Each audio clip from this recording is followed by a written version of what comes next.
மதுரை ரயில் நிலையத்தில் ரயிலில் ஏற முயன்ற மாற்றுத்திறனாளி ஒருவர் தடுமாறி கீழே விழுந்த நிலையில் பாதுகாப்பு பணியில் ஈடுபட்டிருந்த காவலர் கண்ணன் துரிதமாக செயல்பட்டு அவரை பாதுகாப்பாக மீட்டது சிசிடிவி காட்சியில் பதிவாகியுள்ளது.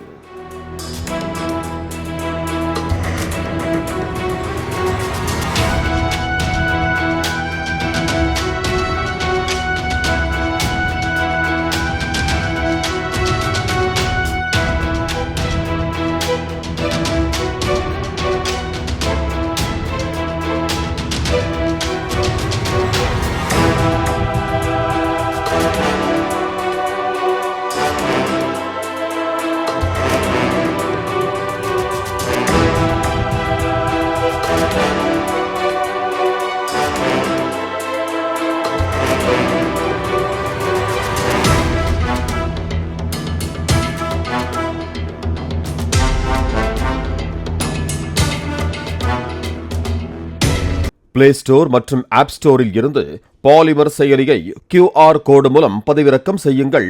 செய்திகளை உடனுக்குடன் பெறுங்கள்.